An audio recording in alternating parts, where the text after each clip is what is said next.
Hello, I'm looking forward to this podcast. I'm quite excited. I asked you to give some suggestions for things you thought it might be good to talk about. And, was you expecting, mouthpiece sizes, yellow brass bells or red brass bells or what it was like playing the New Year's Day concert? But there was some fantastic stuff in here. There's some really great stuff in here. Thank you so much. I'm going to dive right in with one from Dave. Dave says, talking about linking physical fitness to mental health and the effect this may have on students. Well, Dave, never mind the effect it might have on students. What about the effect it might have on teachers and actually the population in general? Let me tell you about what I do about my health. Couple of things before we go any further. And it might sound like the usual disclaimers. Of course, you have to talk to your doctor about it. No, this is genuinely, this is my opinion. This is what I do in my life, and you might like to try it too. First of all, I don't think there's any point doing anything health-wise if you expect a benefit of it in any other way than you're going to feel better. The way I live my life, my diet, my fitness regime, it's all there so that I feel more comfortable in my life and then I'm happier. And I feel I've found a formula that really works for me. So let's kind of pick through this a little bit. Well, fitness, let's just look at the fitness side of things. When I'm home, 5 days of the week, I get up, run up the hill to the fitness studio. Fitness studio is, depending on how fit I am, 3 minutes 55 seconds up the hill or 4 minutes 30. I run up there. I'm not a long distance runner, I'm a sprinter. I've got the body of a sprinter. I can run pretty fast still, even though I'm nearly 60. And I run up there, and then I run up the 5 flights of stairs, and I do 15 minutes on an elliptical trainer to keep for the cardio side of things, and then I do about 15 minutes of weights, and then I run down the hill again, and then I get in the swimming pool or a cold shower. So in the winter, I'm getting into, at the moment, it's in European money, it's about 8 degrees, so it's pretty cold. And I try and get in there for about 6 minutes. Actually, in the summer, I've got a bit of a problem with that now because the cold showers are not really cold. So I'm looking at converting a chest freezer in my basement so I can have it running at 1 degree, so just above freezing through the summer. And why do I do that? It makes me feel good. It's a bit tough to start with. And there's all this kind of stuff with Wim Hof or whatever, and I don't do that stuff. I've tried the breathing. I don't really do it. I just know I feel happier. I feel more positive. I feel fresher if I've had a cold shower or I've got in the cold swimming pool. I mean, in the winter, literally I break through the ice and go and sit in there. There's lots of things there that I can say, straight up. If you want to start doing cold showers, start in May or June, because what you think is a cold shower is not really a cold shower. It's quite warm, as you discover in October and November as the groundwater gets colder. I, by chance, just started doing that in May, 18 months ago, nearly 2 years ago. And start with your feet, work your way up slowly, and do it that way. And then September, October, November, degree by degree, the water gets colder and colder, and then you find out actually in May and June it wasn't that cold. There's no He-Man, there's no testosterone thing about this, there's no I'm strong, it's just, I feel better.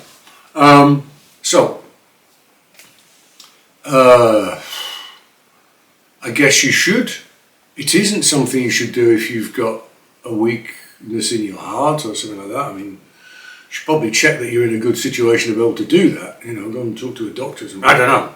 That's what they always say with disclaimers, isn't it? I don't mean that. I mean, it's like, I started very carefully and very slowly, and cold shower, be careful. And also never get into cold water without someone watching you.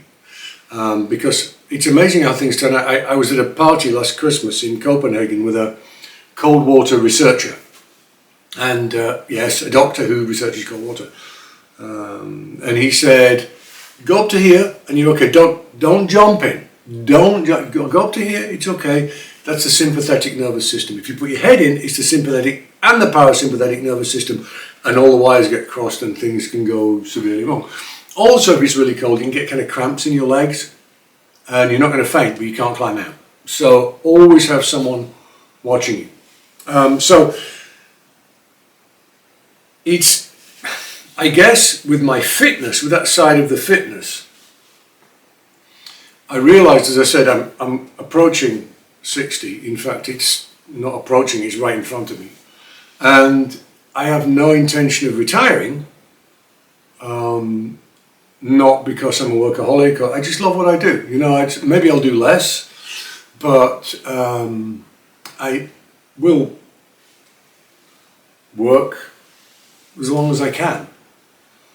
Unfortunately, here in Switzerland, they kick you out at 65 from teaching, which is it's a shame, really, because you work all your life to become a good teacher, and I feel now if someone comes and studies with me, I'm probably going to make a decent job of it, And then it's like, okay, out you go, let's bring someone else in who doesn't know what they're doing, age 25 or 30 or whatever, and let them learn.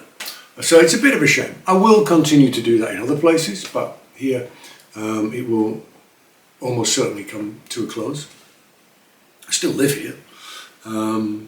So if I'm going to carry on travelling and conducting and playing solos, I need to be kind of in good shape to do that. Otherwise, even just carrying suitcases around airports and travelling, will become a bit of a drag. So that's why, I'm in good shape.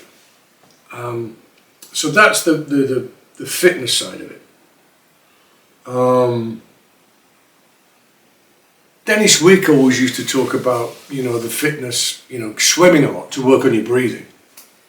And I guess there is a benefit. I feel my breathing's pretty good, I have to say. I feel it's improving. So all of that said, I do that, all of the fitness stuff, if you want to leave the cold water out, I understand. But I do all of the fitness stuff because it's a fitness routine that suits me. I don't injure myself. I'm not naturally built for running an hour and a half, a marathon or anything, but I can do some sprints and, a bit of weights and a bit of elliptical stuff, so my blood pressure's okay, and, I do that because I feel good. I enjoy it. It makes me feel happy, which is the reason to do anything, isn't it? Makes me happy. I play the trombone because it makes me happy. It's all this dopamine release thing, I suppose. And so that's that side of it. The diet is very important. I would say I'm vegan probably 3 or 4 days of the week. Don't get me wrong, I'll eat a steak. But vegan, and I'm vegan because I like the food. 3 or 4 days of the week. So it doesn't make, I'm not vegan. I eat vegan 3 or 4 days of the week. That doesn't make me vegan. I eat vegan food. And I make my own Danish sourdough bread, and I have this amazing mixture with peanut butter and tahini and honey, which is just like the elixir of life. Kind of a calorie bomb, and you don't eat too much of it and you feel really satisfied, and it's like you eat it and you think, this has got to be really bad for me. But it's not. If you get good quality peanut butter and tahini, and it's really good stuff for you. And if you're going to eat anything sweet, honey's probably the thing to do. So I do that, and because I feel good, I have more energy, I'm happier. But then we got to look at the other aspects of, alcohol is not good for you, but do I feel happy after I've drunk a really wonderful glass or two of really fine wine? Yeah, I do. That's a great buzz as well. And I love cooking. I grow most of my own vegetables. I grow most of our own vegetables. And it's amazing, isn't it? Life in the obsessive household. It's called not doing anything by half, I suppose. You know, it's like, got my own sourdough bread. I'm always doing no time. I grow my own vegetables. You know, and so all of the dietary things and the fitness, and I've been through everything. I don't recommend any of this to you. If you learn anything from this, it's find out what works for you. But it's not okay to live on fast food. It's not okay to eat crap. I don't care what the health authorities say that it's okay to eat, you name it, fast food restaurants. It's not. It's not okay. And animals have probably been harmed very badly in the process. Just going a little bit off. You know, you can buy a chicken for like £4. Shouldn't be possible. It shouldn't be possible to do that. Anyway, you know, if you're raising a chicken healthily, you know, anyway, I digress. So all of this is to say to you, you have to take this into account. Dave, for the students, practicing isn't enough. Being conscientious isn't enough. We're athletes. This is a physical business. Carrying suitcases around, operating, you know, the heaviest instrument, in the case of bass trombone, I think that's totally suspended, you know, without any support. The breathing. The mental health aspect of it. What have I said about this? Find out what makes you feel good. You might think sitting on the settee watching Netflix and eating Mars bars and whatever makes you feel good, but it's only short term. It's a short term fix. Hey, who doesn't like doing that? But yeah, we've got to do what we can do. It's part of you practice your scales.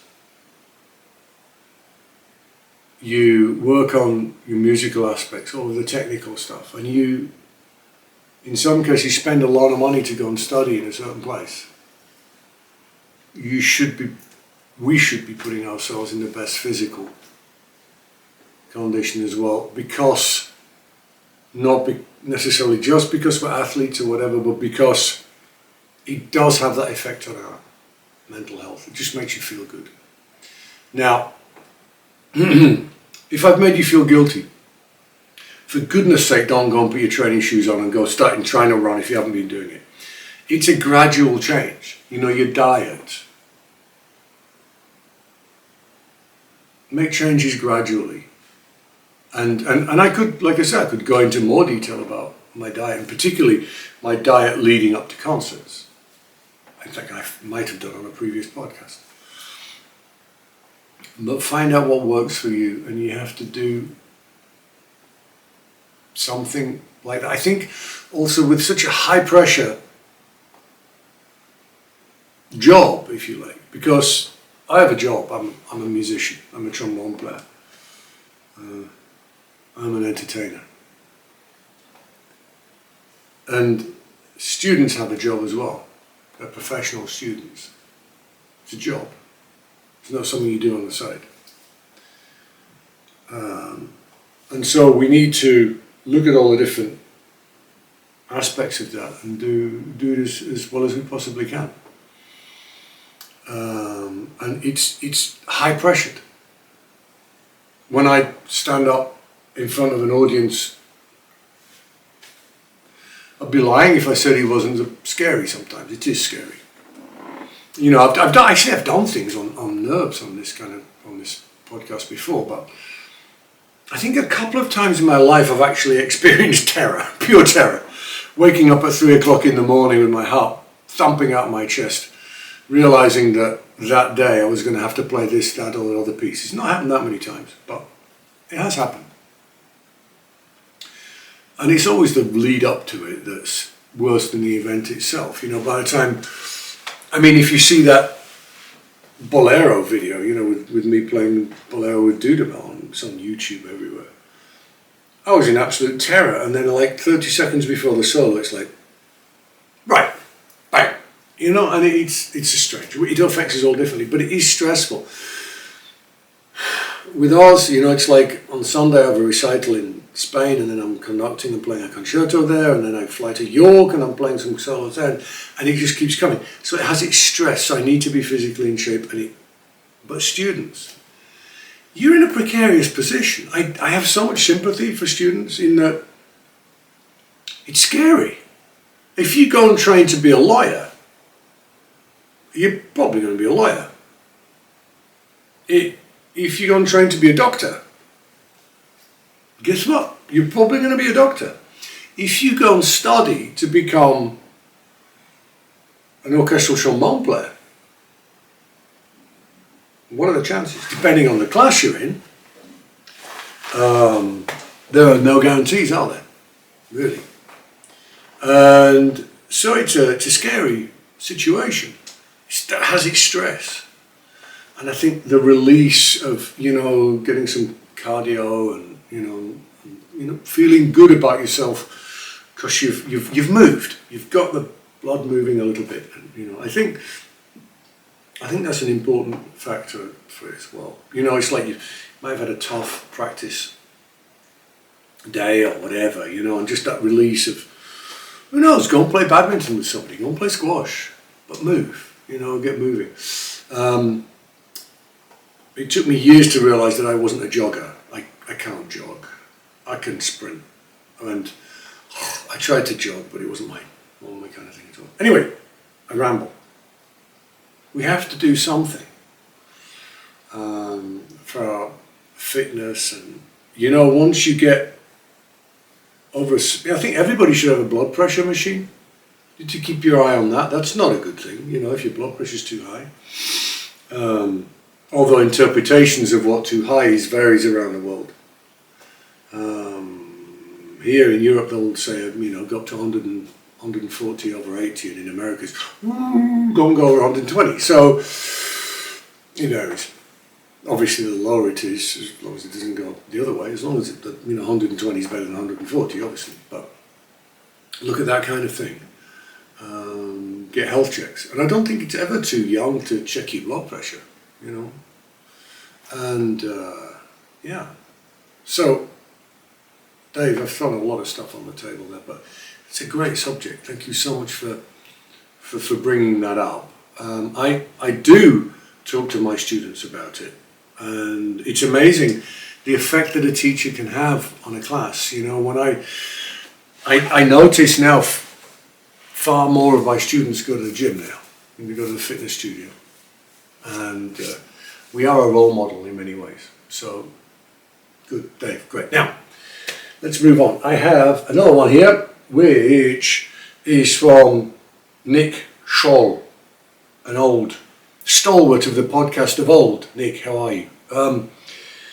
Now, this is a bit of a tricky one, really, a bit of a sensitive one, perhaps. How do we keep going day by day amongst all the setbacks? Now, Nick, this is really non-specific, so we're going to have to interpret setback in different ways. Let's look at the setbacks from the two perspectives that I can think of immediately. Let's look at the setbacks. How do we keep going? Is it what it is? How do we keep going?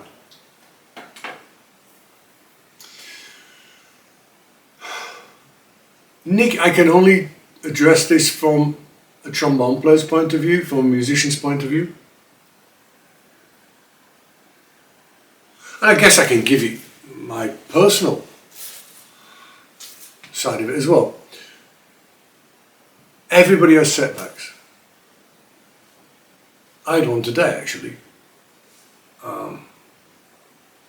and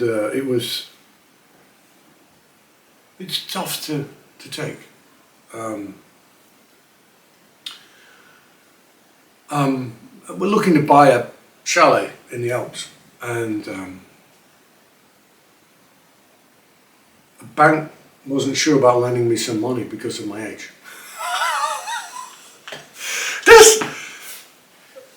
Don't worry about me. Finances are fine. It's okay. But that's the first time, Nick. You know what?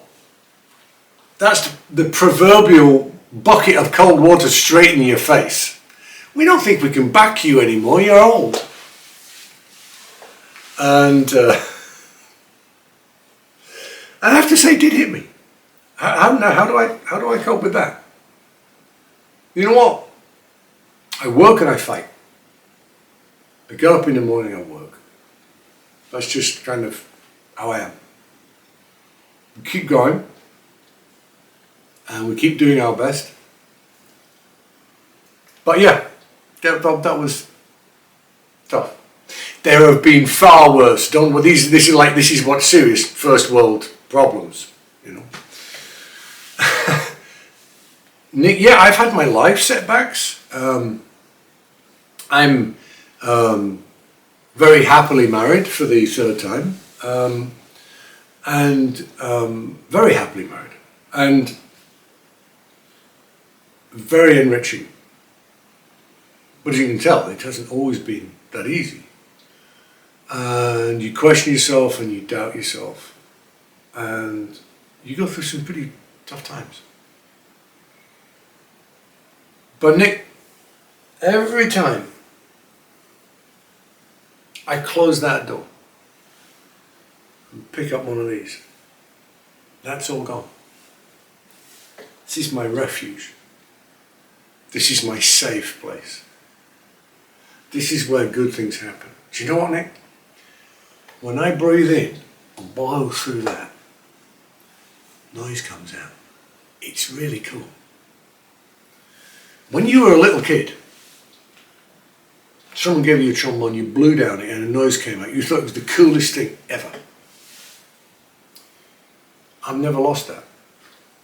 I pick up an instrument. You know, there can be all manner of crap on the other side of that door. Dealing with bloody administrations, bureaucracy, people throwing marbles under your feet the whole time. I'm sure people are just employed to make other people's lives difficult sometimes. That's like part of the deal. They must think it's in their contract. You think there must be a simpler way of doing things. And I mean, like, you know, once I did something in a university in France, and they said I could either travel by train or drive myself there. And I said, well, I'll drive, you know. And they said, well, we'll give you a mileage. We'll pay you a certain amount of money per mile from your home to here. But you must bring the original ownership documents that proves that you are the owner of that car. Not a photocopy, the original document, otherwise we won't pay you anything. And that was 10 years ago. But you look at things like that and you think, surely there's an easier way. Anyway, so that's just life frustrations. And you come in the room and you breathe and you go,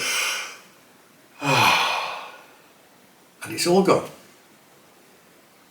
I show my students, like warm-ups and how to breathe and release the air. Just breathe in.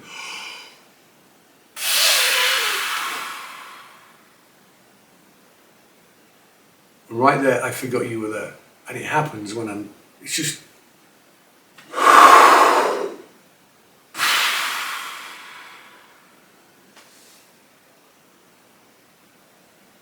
you're not there. I mean that breath. And that is how I keep going with setbacks in life.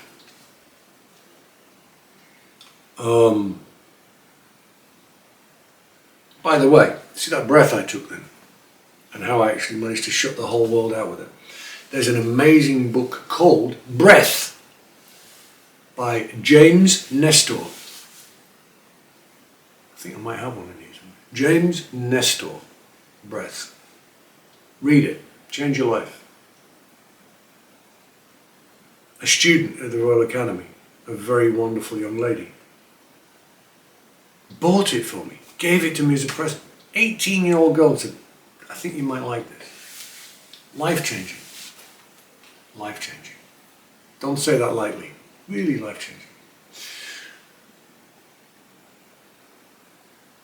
Setbacks, that's dealing with setbacks outside of the practice room.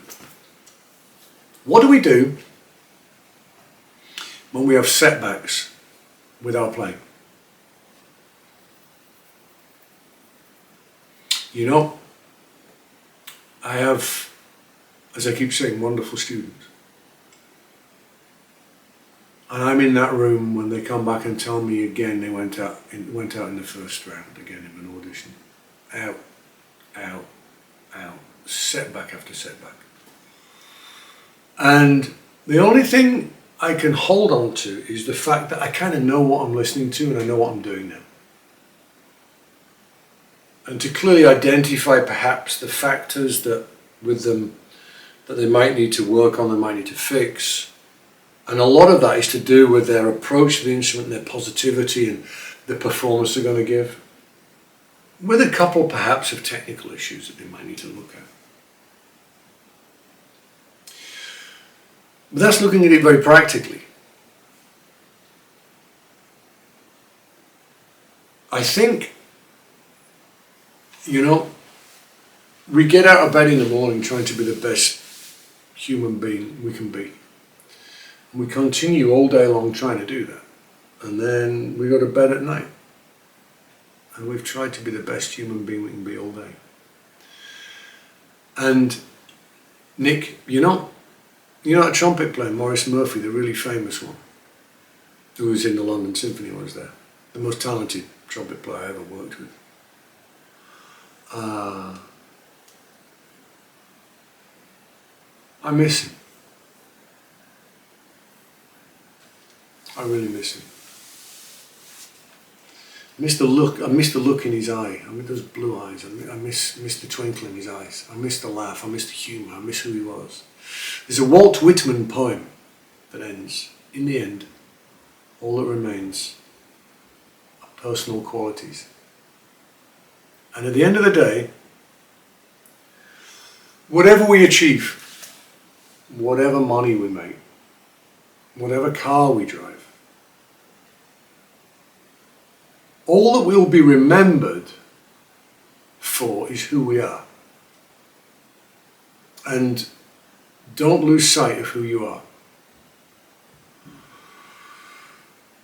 We can all have a bad day or a bad week or a bad month or a bad year on the trombone, but it doesn't change who you are.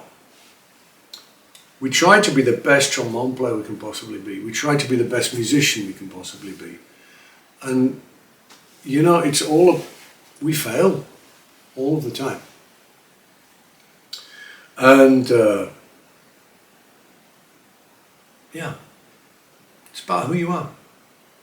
It's about your attitude. I work. I keep going. If needs be, I fight. But I hope not to. And I try to be a good person. I try and help people. And I have problems in my playing that have been there since I was 14 years old. And I think if it makes anybody feel better, you know, if you think you can come to me, I'm pretty good at teaching now. If you think you're going to come to me, I'm going to take your problems away, it's not going to happen. It doesn't matter who you go to. There'll always be one or two stubborn problems that just aren't going to go. We all have them. We all have those Achilles heels that are just there. All someone like me can do is, first, to make you feel better about them. And second, maybe give you some tools to find your way around them. But I can't take them away. They're going to be there. And so you have to accept that when you're practicing, some of those problems are not going to go. Patience is work without expectation of result. That's where I learnt my work ethic, because after 4 decades of trying to fix the same problem, I'm going to get up tomorrow, I'm going to try again, and the day after, and I'll keep going until there's no more breath in my lungs. I don't expect to fix it, but I'm going to keep trying. And I'm not defeatist about it. It's just after 4 decades, it's got better, much better. And I found different strategies, but the actual core issue, and we all have them. If I was a little unprofessional here, I could go around all of your favourite trombone players and tell you exactly what they can't do. But I wouldn't be so indiscreet. That's for them to tell you. So, setbacks in the practice room, it's about who you are. It's about the good person that you are, and you just work and you do what you know to be right. The other thing with setbacks in the practice room or professionally is to remind ourselves of why we do this. You know, I say to everybody, you know, there'll be some thorny issues, there'll be some difficult aspects that you're trying to fix in your playing, and you don't feel like you're getting anywhere. You're trying this etude or this exercise, and you're trying to improve this, you're trying to improve that. 50% of your practice, you do that. That's very conscientious. 50% of your practice. Remind yourself of why you're doing this. It's because you love it. Play music, play a tune, pick a piece of music and play it through. And who gives a damn what happens from the beginning to the end? Just enjoy it. We have to practice transmitting the joy of music and the love of what we do. If you're always going into a workroom going, this is wrong, this is wrong, this is wrong, fix this, you've got to do this, what are you going to do? There's no hope. It's just a downward spiral. It's going to be, and we've all been there. There was, with this issue that I had, when I was about 35, I had a month off work. I said, this is all I'm going to practice. By the end of this month, it will be gone. And after about 5 days, all I wanted to do was bend my trombone in half and throw it in the bin. There's only so much of it you can take. So that would be my advice. So there's the problems outside of that door and the problems on the inside of this door. And I'm really, really very grateful to Nick and to Dave for both of these subjects that they've brought up, and I hope you found that response interesting. I guess the moral of the podcast is only do things to make yourself happy. Not at anybody else's expense, of course, but it's like, do your fitness, find your diet, make yourself feel good about yourself, feel good about your physical shape, get some movement. And remember, it's about your personal qualities. Come into a practice room to escape the niggling frustrations of bureaucratic life and enjoy your playing. Talk to you again soon.